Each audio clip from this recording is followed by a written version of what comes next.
तो आज का पूरा कंसेप्ट उन्हीं को लेकर मैं कहूंगी और उनकी जो स्मृतियां हैं मैं स्वयं उनके ही शब्दों में स्वयं सावित्री बाई फुले के पात्र के रूप में आपके समक्ष प्रस्तुत करूंगी।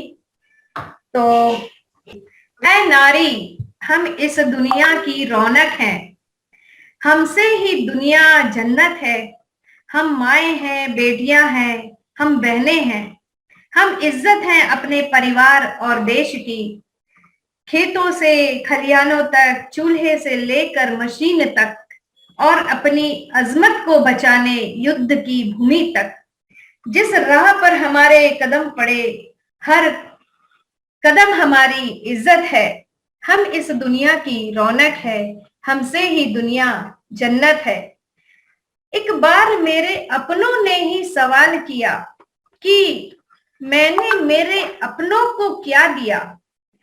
तब मेरा मन जवाब देता है कि अपनों की बेहतरी के लिए मैं अपना सब कुछ न्यौछावर कर दूंगी और मैं अपनी आवाज और ऊंची करके कहूंगी कि इंसानियत की मूरत नारी, अपने अस्तित्व की बुनियाद नारी, इस कायनात की निशानी नारी, अपने अस्तित्व की पहचान नारी। ऐ नारी, जब तुम इस दुनिया में आती हो तो माँ बाप के लिए जन्नत की दुआ बन जाती हो, बीवी के रूप में पति के लिए खुद जन्नत बन जाती हो, और जब माँ बनती हो ना तो जन्नत तुम्हारे कदमों में खुद ब खुद आ जाती है। ऐ नारी, तुझे नमन है, बेशक तू ही दुनिया की पहचान है। तुम ही हो जो बेहतर तरीके से एक पुरुष की जीवन संगिनी बनकर उसे सफलता के मुकाम तक ले जाती हो और उसे पहचान दिलवाती हो, और वक्त पड़ने पर पीछे आगे पीछे चलती हो। ऐ नारी, तुझे सलाम है, बेशक तू ही दुनिया की शान है, पहचान है। तुम आज भी हर शहर, हर मैदान में अपना लोहा मनवाती रही। रमाई, सावित्री, झलकारी अब तुम में कहीं खो गई। ऐ नारी, भविष्य में तू ही दुनिया की पहचान और शान हो सकती है।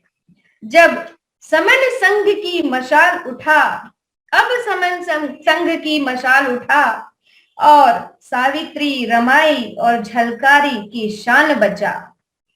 इसलिए आज मैं स्वयं सावित्रीबाई फुले की भूमिका में उनके संघर्ष की स्मृतियां आपके समक्ष लाई हूं। आज से 125 वर्ष पहले सावित्रीबाई फुले ने तुम्हें सिर उठाकर जी सको इसलिए शिक्षा की ज्योति जलाई। उनकी बदौलत तुम अपने आसमान को छू पाई, वैज्ञानिक बनी, प्रधानमंत्री बनी, मुख्यमंत्री बनी और बड़े बड़े पदों और ओहदों पर विराजमान हुई।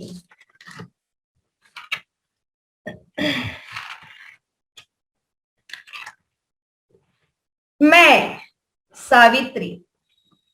सावित्री बाई फुले, भारत की पहली महिला शिक्षिका, पहचाना मुझे?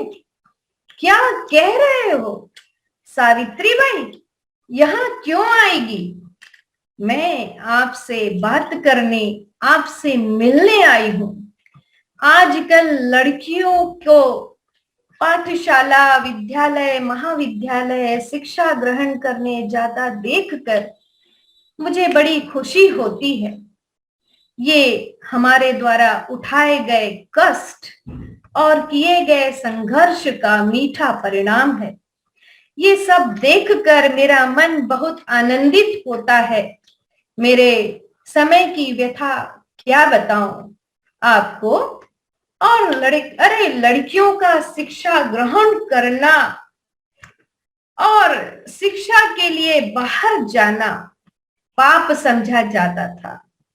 बहुजन समाज के पुरुषों को भी पाठशाला में शिक्षण ग्रहण करने की अनुमति नहीं थी, तो वहां महिलाओं के बारे में कौन विचार करता? महिलाओं को तो सतत पुरुषों की गुलामी में रहना था। मनुस्मृति में ये कहा गया है ना, स्त्री को जब वह उम्र में छोटी रहती है तो पिता की आज्ञा का पालन करना चाहिए, तरुण उम्र में पति की आज्ञा का पालन करना चाहिए और बुढ़ापे में पुत्र की आज्ञा का पालन करना चाहिए। ऐसे में स्त्री को स्वतंत्रता की क्या जरूरत है?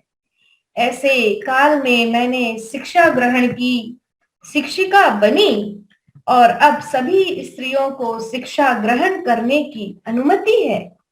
ये देखकर बहुत आनंद होता है, लेकिन कभी-कभी मन में विचार आता है कि इन शिक्षित महिलाओं को मैं याद भी हूं या नहीं।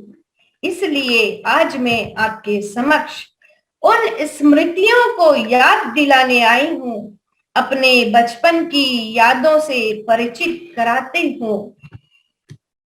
मैं जब बचपन में बहुत ही निर्बाध रूप से बातें करने वाली, प्रश्न पूछने वाली, पानी में तैरने जाती, इमली के पेड़ में इमलियां गिराती, बेर के पेड़ से बेर गिराती, आम के पेड़ पर चढ़ती और गोफन लेकर गोल घूमने का खेल खेलती। ऐसे एक नहीं, कई काम मेरे दिन भर शुरू रहते थे। एक बार क्या हुआ, हम आम खाने घूमने निकले तो देखा वहां आम के एक वृक्ष पर पक्षियों के झुंड जोर जोर से चिल्ला रहे थे और मेरी सारी सखियां भी जोर जोर से चिल्लाने लगी, वो देखो नाग नाग। मैंने देखा वहां एक नाग धीरे धीरे पेड़ पर चढ़ रहा था। चलो चलो, चूंकि मेरी सारी सखियां आम के पेड़ पर आम गिराने चढ़ी हुई थी, इसलिए वो सब जल्दी जल्दी आम के पेड़ से बड़ी तेजी से उतरने लगी और मेरी सारी सखियां वहां से भागने लगी और मुझे उस नाग पर बहुत गुस्सा आया। मैंने वह नाग पक्षियों के अंडे खा लेता था, तो मैंने उस नाग को अच्छा मजा चखाया। मैंने एक बड़ा सा पत्थर उठाया और उस नाग को जोर से मारा और वह पत्थर उस नाग के सिर पर जाकर लगा। नाग पेड़ के नीचे से गिर गया। हम वहीं खड़ी खड़ी थी। मेरी बची खुची सखियां गांव की ओर चली गईं। मैंने नाग को पत्थर से खूब मारा और थोड़ी देर में पूरा गांव वहां जमा हो गया और मेरे बाबा आगे आकर मुझे अपने पास उन्होंने खींच लिया। एक बार मैं सिरवल गई थी। एक जगह बहुत सारे पुरुष एकत्र हुए थे, अजीब से गाने गा रहे थे। तब एक गोरा पुरुष मेरे पास आया, कहने लगा कि क्या नाम है बालिका तुम्हारा? मैंने कहा सावित्री, और उस वक्त मेरे हाथ में जलेबी थी। मेरे हाथ में जलेबी का होना उस गोरे को अच्छा नहीं लगा। कहने लगा रास्ते का खाना नहीं खाते, तो मैंने जलेबी फेंक दी और गोरे साहब ने अपनी बैग में हाथ डाला और मुझे बिस्कुट और पुस्तक मुझे दी। मैं पुस्तक लेकर घर आई। अपनी माता और पिता को मैंने उस पुस्तक को दिखाया। पिताजी ने तो पुस्तक देखकर भय के कारण एकदम उसे दूर फेंक दिया और मुझे डांटा, खबरदार किसी से कुछ भी लिया तो। मैंने धीरे से जाकर उस पुस्तक को एक कोने में छुपा दिया। अब उस पुस्तक में दिए चित्र मैं देखती, पुस्तक को उलट पुलट करके देखती, लेकिन क्या करूं? तब मैंने निश्चय किया मुझे पढ़ना है, सीखना है, मुझे लिखना सीखना है। उस समय मैं 8 वर्ष की लड़की, और उस समय 8 वर्ष की लड़की की शादी हो जाती थी। मेरी भी शादी हो गई, और मैं ज्योतिबा को सेठ जी कहती थी। सेठ जी उस समय स्कूल जाते थे और घर आकर पाठशाला की सारी बातें बताते थे। सेठ जी को लगता था कि यदि एक पुरुष शिक्षा ग्रहण करता है तो वह स्वयं ही शिक्षित होता है, लेकिन एक स्त्री के शिक्षा ग्रहण करने से पूरा कुटुंब शिक्षित होता है। स्त्रियों को शिक्षा अवश्य ग्रहण करना चाहिए। खेतों का काम शुरू होने के बाद हमारा शिक्षण शुरू होता था। काली जमीन और जमीन की मिट्टी ही हमारी पट्टी, और आम की जो डाली हमारी कलम होती थी। सेठ जी पूछते, ये क्या है? मैं कहती माला। तो सेठ जी कहते, लिखो माला, ऐसा। फिर सेठ जी पूछते, ये क्या है? मैं कहती गाजर। फिर सेठ जी कहते, लिखो गाजर। मैं लिखती गाजर, फिर पूछते उसका रंग कैसा? तो मैं कहती लाल। सेठ जी कहते, लिखो लाल। ऐसे ही रोज हमारी शाला चलती थी। धीरे धीरे मैं सब सीख गई। 1848 में हमने बालिकाओं की पहली पाठशाला की शुरुआत की। सनातनी लोग विरोध करने लगे। लोग आपस में बातें करते थे और तंज करते थे। कैसा कलयुग आया है, बालिकाओं की पाठशाला खोली है। किसने? माली के लड़के ने। कहाँ खोली? भिड़े की वाड़ी में। भिड़े की वाड़ी में शिक्षा मत दो लड़कियों को। यदि वे अक्षर ज्ञान लेंगी तो कितना बुरा होगा। अरे पाठशाला खोली, लेकिन पढ़ाएगा कौन? अरे लेकिन लड़कियां भेजेगा कौन? घर घर सेठ जी जाते और लोगों को समझाते थे। मैं भी जाती थी। धीरे धीरे लड़कियां आने लगी। उन लड़कियों को शिक्षा प्राप्त करना बड़ा प्रिय लगता था। अधर्म अधर्म, महिलाओं को शिक्षित करके क्या करोगे? क्या शिक्षित कर भी दिया तो क्या? अरे वो मालिन क्या करती है? सिखाने जाती है। धर्म डुबाने वाली, शैतान, बुरा दिन लाने वाली, उसे देख लेंगे। सनातनी गाली देने लगे। मैं पाठशाला जाने लगी। लोग कंकड़ मारते, कभी गोबर फेंकते, गाली देते। मैं रोज एक लुगड़ा साथ ले जाती। पाठशाला जाती तो गंदा हुआ लुगड़ा बदल लेती थी। मैं डगमगाई नहीं। सेठ जी कहते, शिक्षण से मनुष्य बदल सकता है। महिलाओं को शिक्षण लेना चाहिए। सेठ जी कहते, विद्या बिना मति गई, मति बिना गति गई, गति बिना नीति गई, नीति बिना धन गया, धन बिना शूद्र निर्धन हो गया। इतना अनर्थ केवल अविद्या ने किया। यह अवश्य बदलना चाहिए। एक बार मैं शाला जा रही थी, तभी किसी ने मुझे गाली दी। गालियां सुनने की मुझे आदत पड़ गई थी। इतने में एक आवाज आई, ए रुक। मैं वैसे ही पीछे मुड़ी और देखा एक व्यक्ति अचानक मेरे सामने आकर मेरा रास्ता रोक दिया और मुझसे कहा, ए लड़कियों को पढ़ाना बंद कर, तुझे तो अधिकार नहीं। वो मुझे धमका रहा था। उसके आजू बाजू उसके समर्थक भीड़ बनाकर उसको प्रोत्साहित कर रहे थे। मेरा गुस्सा बहुत बढ़ गया। मैंने ताड़ ताड़ गुस्से में उसके मुंह पर जड़ दिया। वो कहां दूर जाकर फेंका गया और उसके सभी साथी भी भाग गए। उसके बाद मेरे पास आने की हिम्मत नहीं हुई। हमने 4 वर्ष में 18 पाठशाला खोली। हमने बहुत से लोगों की सहायता की। लाहू जी, बुआ, मांगा जैसे लोग हम दलितों के घर आते, लड़कों को भी पाठशाला भेजने की बात करते थे। सनातनी लोग बहुत नाराज हुए, तो उन्होंने दूसरा रास्ता निकाला और एक दिन स्वयं ब्रह्मवृंद जोर जोर से मेरे ससुर जी का नाम लेकर पुकारने लगे, गोविंद राव, ओ गोविंद राव, घर में हो क्या? मेरे ससुर जी ने कहा, हाँ हूं ना। कौन है आप? मैं स्वयं ब्रह्मवृंद। तब मेरे ससुर उसे बैठो बैठो कहने लगे, तो ब्रह्मवृंद ने कहा, मैं बैठने बैठने नहीं आया। तेरी बहू पाठशाला पढ़ाने जाती है तो अधर्म हो जाएगा।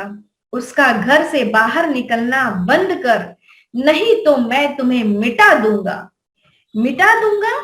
नहीं नहीं, मैं बताता हूं अपनी पुत्र वधू को। मुझे अपनी पुत्र वधू को बताना ही होगा। उसी दिन सेठ जी और मैं पाठशाला से घर वापस आए।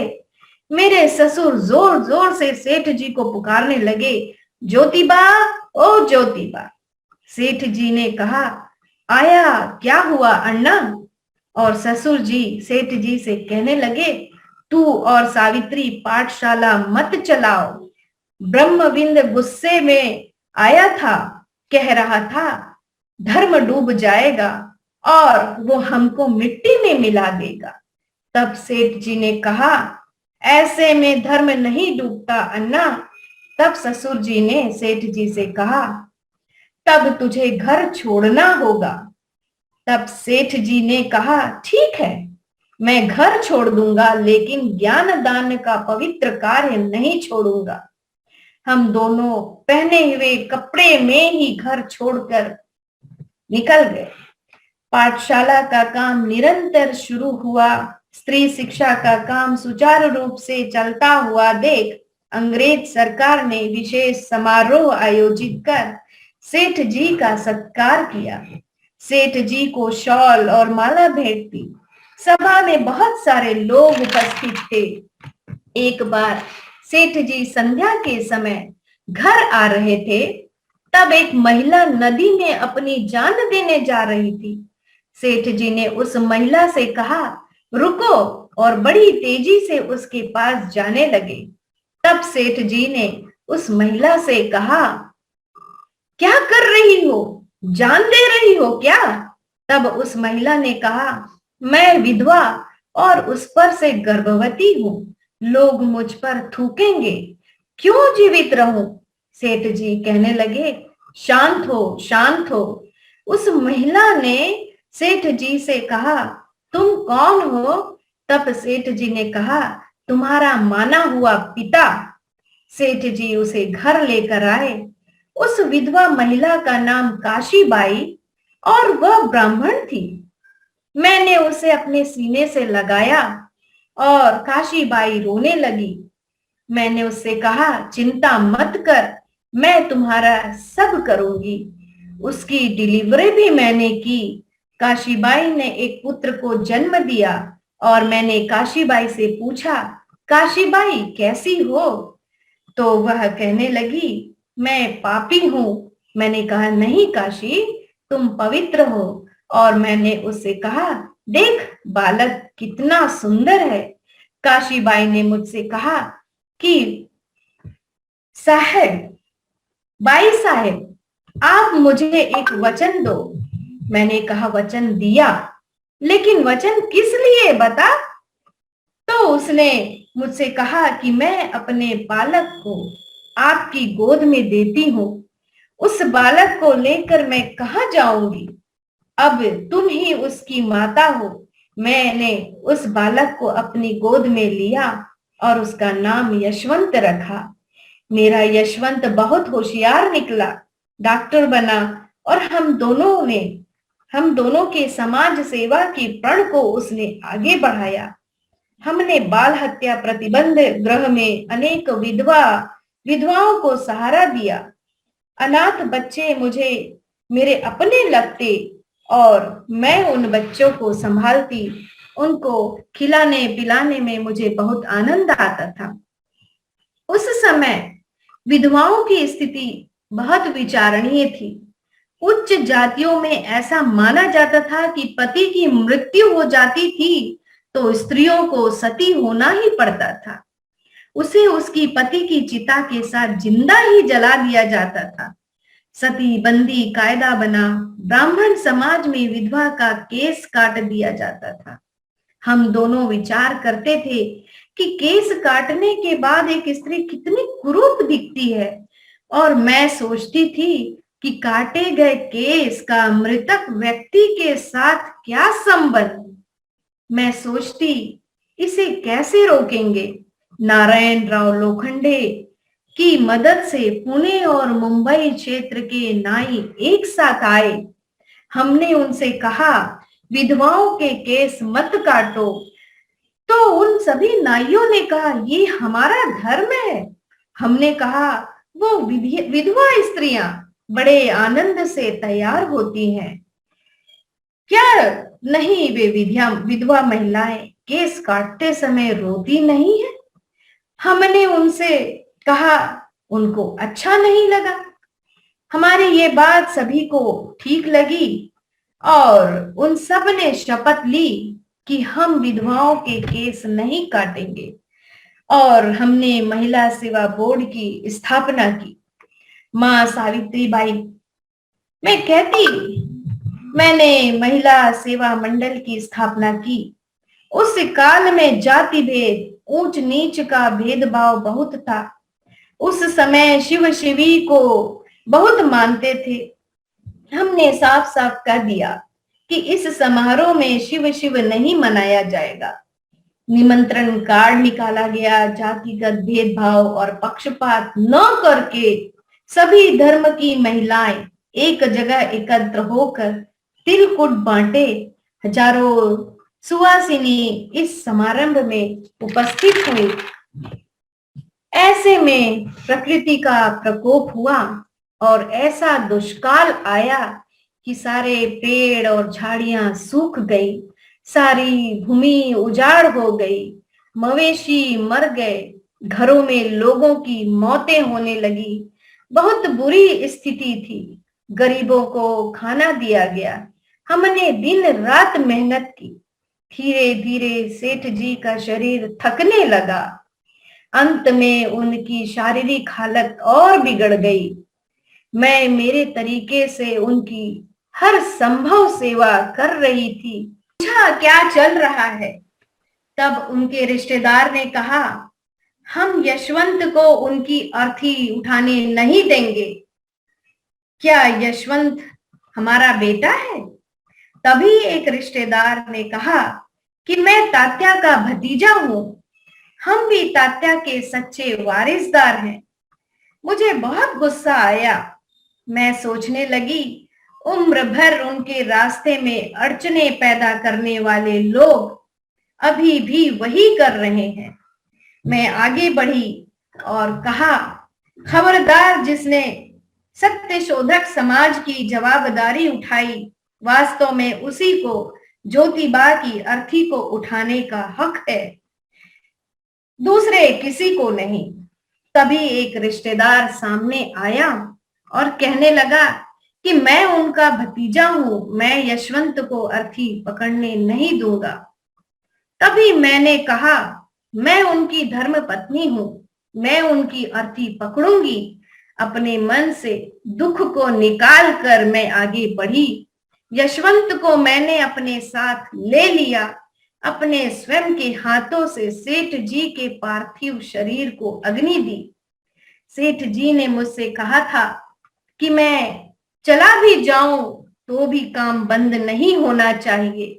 गरीबों के लिए संघर्ष और उनके आंखों के आंसू पोंछे गए। सत्य शोधक समाज का अधिवेशन हुआ और फिर प्लेग आ गया। अचानक मेरी बगल और जांघों में गांठें हो गई। लोग तेजी से मरने लगे। मैंने यशवंत को पत्र भेजा वह तुरंत आ गया। मैंने यशवंत से कहा, हमें कुछ करना चाहिए। तब यशवंत ने कहा, मैं दवाखाना शुरू करूंगा। मैं जितना कर सकता हूं उतना करूंगा। सेठ जी के शब्द और शिक्षा मेरे दिमाग में थे। शिक्षा शक्ति लाती है। सेठ जी और मैंने ये साबित कर दिया। ज्योतिबा सच्चे संत थे। उनकी दी शिक्षाओं पर ध्यान दें। बहुत कुछ सीखो, बहुत मजबूत बनो। अपने आसपास के बच्चों को पढ़ाओ। बच्चों को दो विचारों की मशाल और इस अव्यवस्था से अपने आप को छुड़ाओ और उनकी विचारों की विरासत को आगे बढ़ाओ। मैं घर घर में एक सावित्री का निर्माण होते देखना चाहती हूँ। ज्योतिबा फुले का निर्माण होना ही चाहिए। इसलिए आज मैं यहाँ आई हूँ। आपके आजू बाजू की बच्चियों को पढ़ाओ। आज पत्थर गोबर मारने का काल नहीं रहा। अब तो एकत्रित हो जाओ। विचारों की मशाल अपने बच्चों के हाथों में सौंप दो। आपके घर में ही सावित्री बाई का जन्म हो। आपके घर में ही नवीन विचारों की समण संघ की ज्योति जले। और इसके साथ ही मैं अपना शब्दों को विराम देती हूँ। साधुवाद। बहुत बहुत